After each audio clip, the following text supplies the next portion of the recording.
In a world plunged into chaos, where merely opening your eyes could mean instant death, we follow a woman and 2 children on a desperate journey to find safety.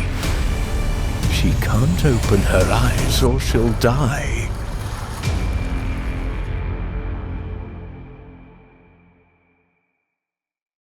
The story begins in silence. Mallory Hayes, played by Sandra Bullock, is speaking to 2 young children, known only as boy and girl. She warns them that they're about to take a dangerous trip downriver. They must never remove their blindfolds. No matter what they hear, no matter what they feel, they must not look. She holds a box. Inside, birds. They're not just pets, they're a warning system. Mallory, clutching the children's hands, finds the boat waiting, and they set off on a harrowing journey. 5 years earlier, Mallory is pregnant. An artist, emotionally distant from the world, she talks about putting her baby up for adoption.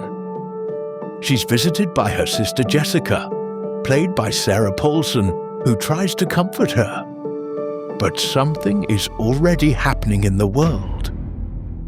On the news, reports of strange mass suicides across Europe and Asia are now reaching America.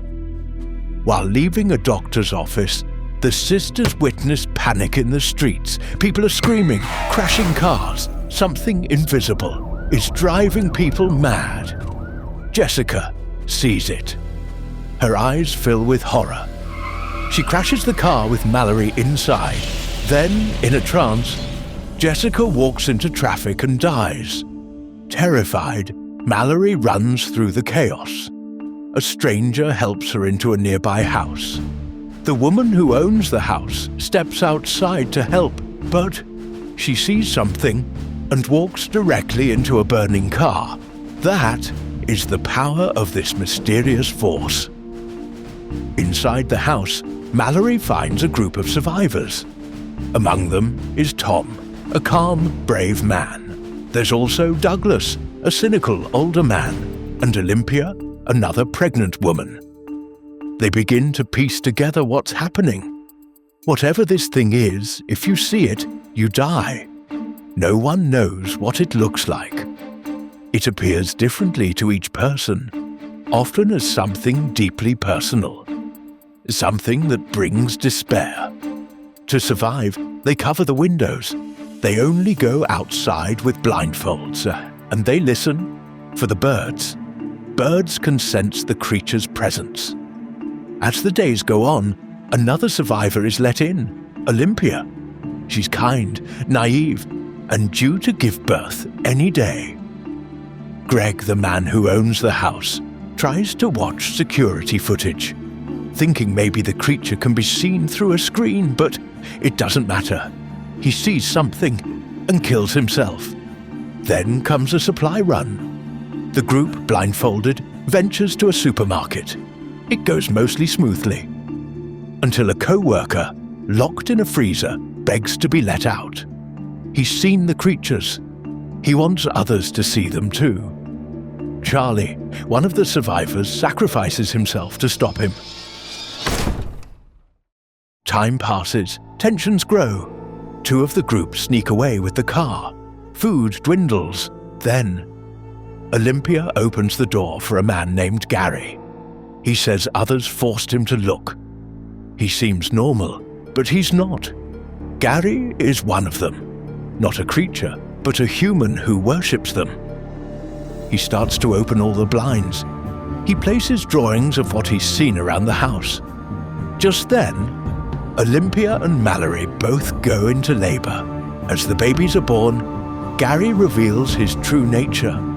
Olympia sees the creature and dies.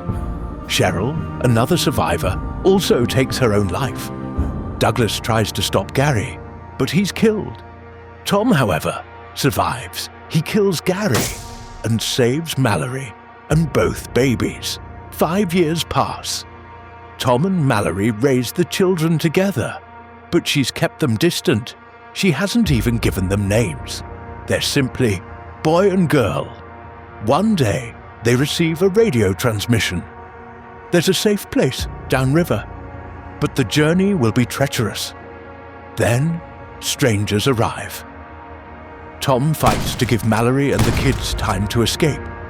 He removes his blindfold, kills the invaders, and in his final moments, takes his own life before the creature fully controls him. Now, the journey begins. Mallory, boy and girl take the boat downriver, blindfolded, hungry, and afraid. At one point, a man calls out to them. He says he's seen the creatures and that it's safe, but it's a trap. Mallory fights him off, blindly, and kills him. Hours pass. They hit the rapids. Mallory knows one of them must look to steer. Both children volunteer, but she refuses. They go through the rapids blind. The boat flips. They're separated, but Mallory finds them again. They press on. The entity whispers. It tempts them, but they resist. And finally, they arrive. The safe place is real. A sanctuary inside a school for the blind. There, sight means nothing. The creatures have no power. Mallory and the children are finally safe. A doctor from earlier greets them. The children are given names. The girl is named Olympia. The boy, Tom. For the first time, Mallory calls them her children. She opens the bird box and sets the birds free. If you liked this story, hit the like button and subscribe for more powerful movie breakdowns.